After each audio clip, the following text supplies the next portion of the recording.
Hello YouTube. I have some spark plugs here today.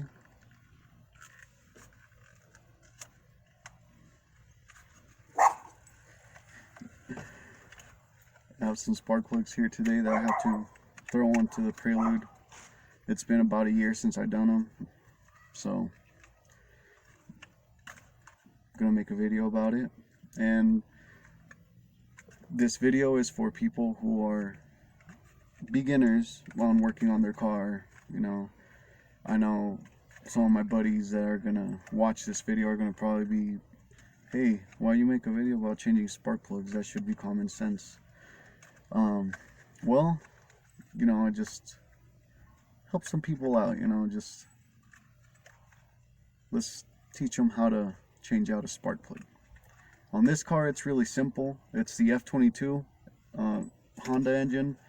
The spark plugs are right there on top, lined up.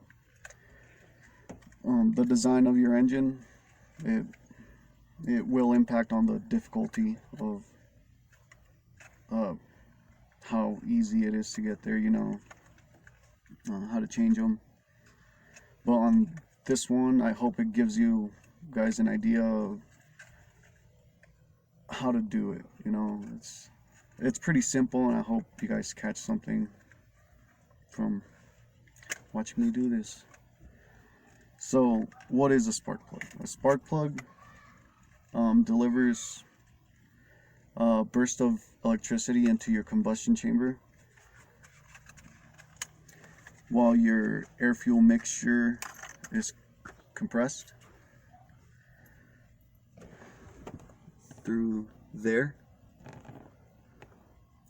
That burst of electricity will travel that, igniting the air-fuel mixture in your cylinder. And we'll see if we can read the spark plug, okay? Like, if you own, like, let's say a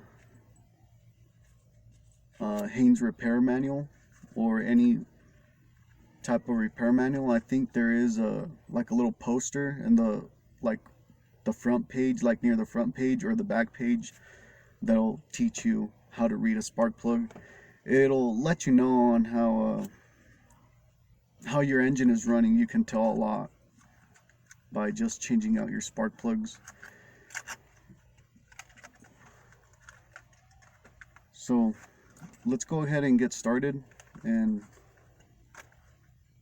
let's do this. Alrighty, so on this engine we have spark plugs underneath these little boots here. The spark plug wires, it is recommended you change those as well. I do them every 5th time. So right now we're just gonna do the spark plugs. Then also, if you have time for it, you have your cap and rotor here, but we're doing spark plugs. So what I do is I do one at a time, just that way I don't cross my wires, you know. Just do one at a time, and the spark plug is gonna sit down there. I don't know if you can see it. And this right here is a spark plug socket. There is a rubber piece in there that hugs the spark plug, and allowing you to pull it out. Okay, so put that in there. It's a little, should have thought about this. It's one-handed. Hold on.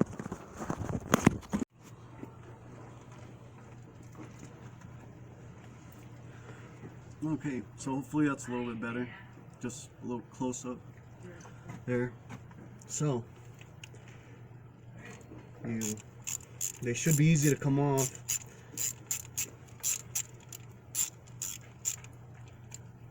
Usually just do that.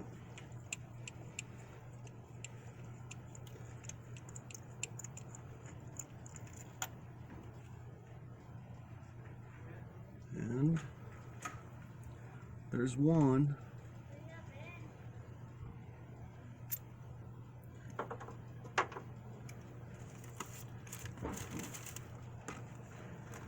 You get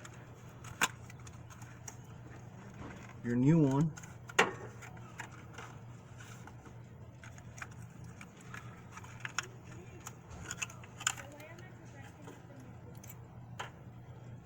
On myself, I like to put some of this anti-seize on there. Just it helps a little bit.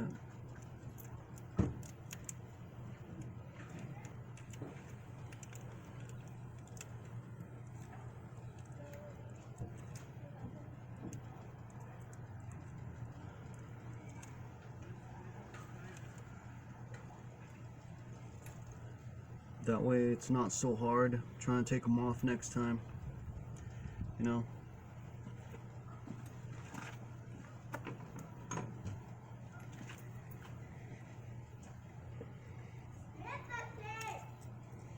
I do have some kids out here, they're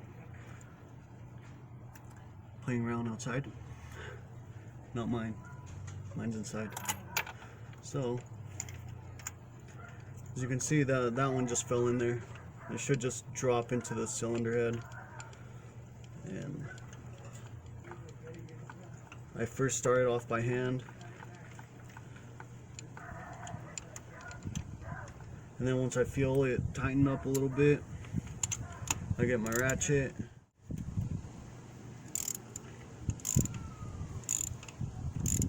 And as soon as you start to feel resistance there, just a little bit of a turn until you can't go without forcing it. If you try to force it on there, you're gonna mess up your cylinder heads. Okay,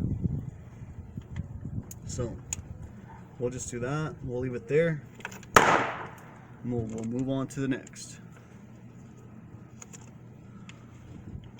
Happy 4th of July, by the way. Then we go to the next one.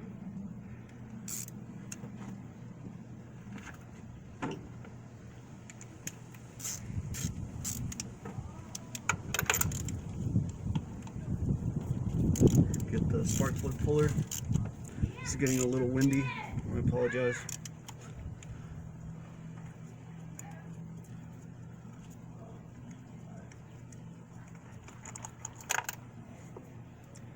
And there's number 2.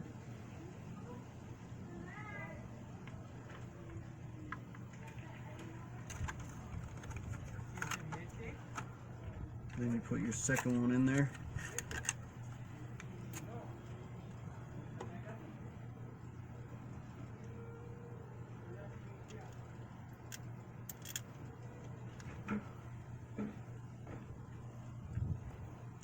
There.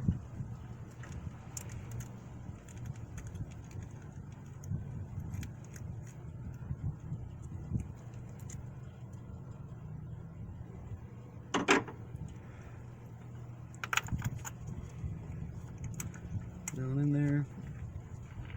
Tighten it by hand.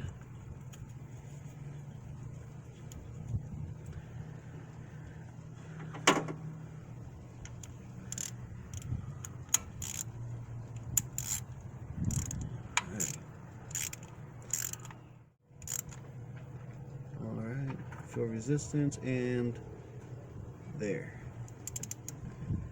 Don't try to force them in there. If it's not gonna go, it's not gonna go. So we got 2. This car takes 4. We have 2 more to do. I'm pretty sure you got the concept on how to do them there. So I'm just gonna fast forward.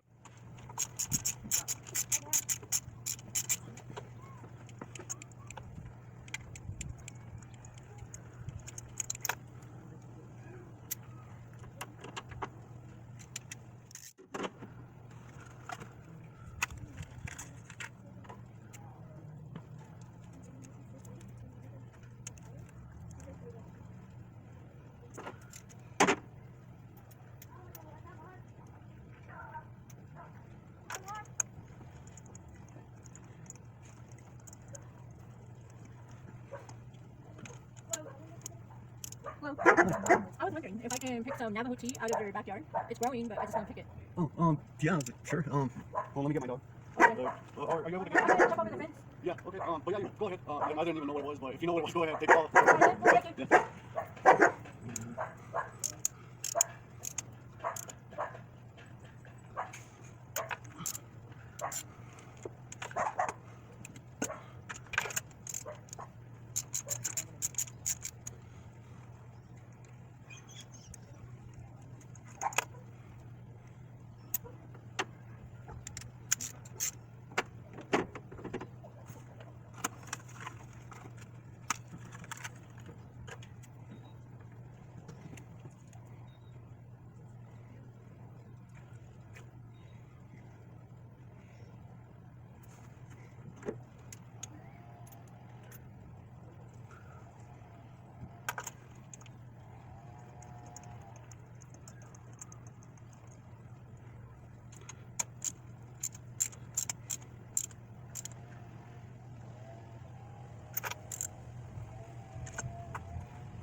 Alrighty, so that's how you do a simple spark plug change. Should save you some money there. The only thing left to do after you change your spark plugs is start it up, and you know, if you hooked everything up right, everything's right. You know, just all you had to do was take out your boots there, your ignition wires, take out the spark plug, put a new spark plug, put the wire back in, you know. So, but that's for this car. Any design like this car, this should be easy. So we'll start this thing up.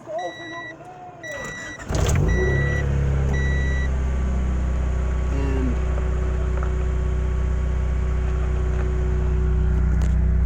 it sounds a little bit more smoother. Like before, I would start it and it would be like rattling in here. You'd hear this the dashboard vibrate.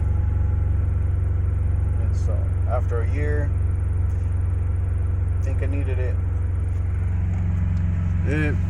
It all depends on your driving habits, on how often you need to change your spark plugs.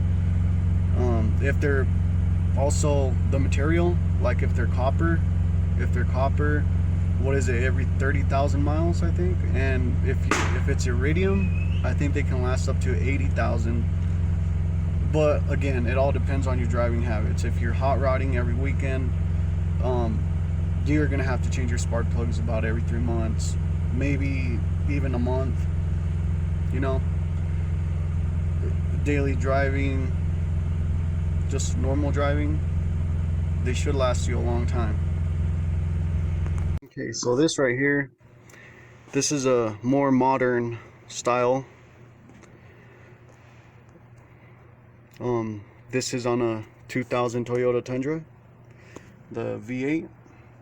The spark plugs are underneath here. This right here is your ignition coil, and this system right here is called a coil on plug. Instead of having your ignition coil and your distributor, all that on one side, they just decided to put the coil over the spark plug, and the computer controls the firing there. But yeah, on this one you would just have to take that off, unplug the ignition coil, take the ignition coil out, and the spark plug should be underneath. Get it out, put your new one, and then reverse the process there. There's a more modern style. I have this repair manual. It's for that Chevy Impala over there. Completely rebuilding. And on the back page, it has this. And I mentioned this earlier. It's, if you have one of these repair manuals, it'll go for any vehicle you have. Just a little guide to let you know how your engine is running. So what you do is you get one of your spark plugs and you match it up to however it looks, however similar. Mine looks exactly almost like that one. Wish it would focus there. But yeah, it'll tell you and what could be the issue. Yeah, just a little guide there. So I had to bust out the old college textbook here. I wanted to show you guys the construction of a spark plug.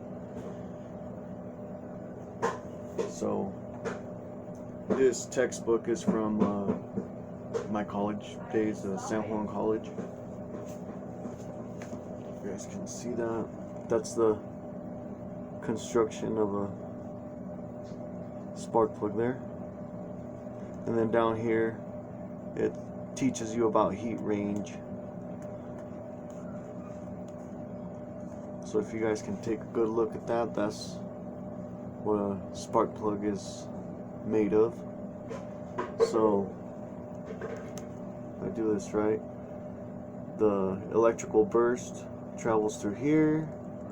It jumps that gap, igniting the air fuel mixture, and then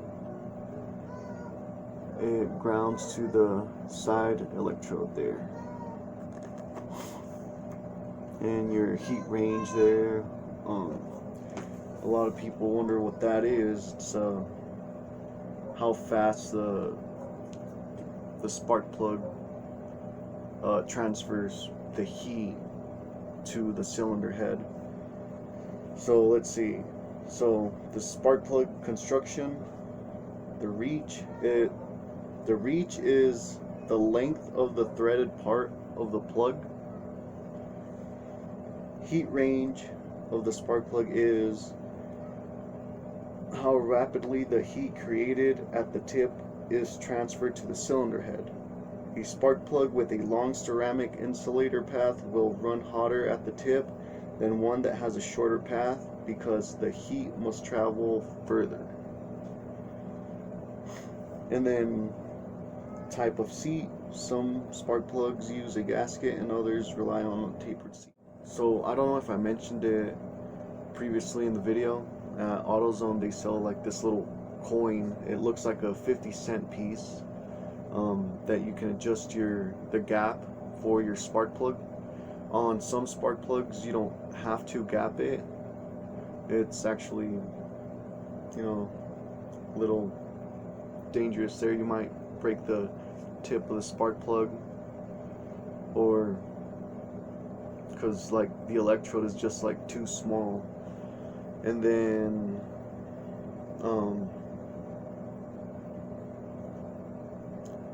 the ones that you can use those 50-cent pieces are on copper and I think platinums. Those you would have to use the gap on there. I think double platinums already they're already gapped. Iridium, I've seen some people do it. I myself I don't. But if you get offered that at AutoZone or O'Reilly's, wherever you buy your spark plugs from, on newer vehicles you don't have to. On older vehicles, if your spark plugs are copper or double platinum, platinum, I'm sorry, then you do need to gap them. Alrighty guys, thank you for checking out the video. Like I said, this video was intended to help people out that are trying to do their own spark plugs, you know, save them a little bit of money. That way they don't have to go to a mechanic and, you know, just charge a lot just for a spark plug job. But yeah, I hope this helped you guys, and like and subscribe. You know, if you like this, if you don't find me annoying, or I know I'm not the best tech, but I try to help people out here. Thank you guys, and thank you San Juan College. That's the book I used to show you guys the picture there. And thank you guys. You guys are awesome. Y'all have a good night. Peace.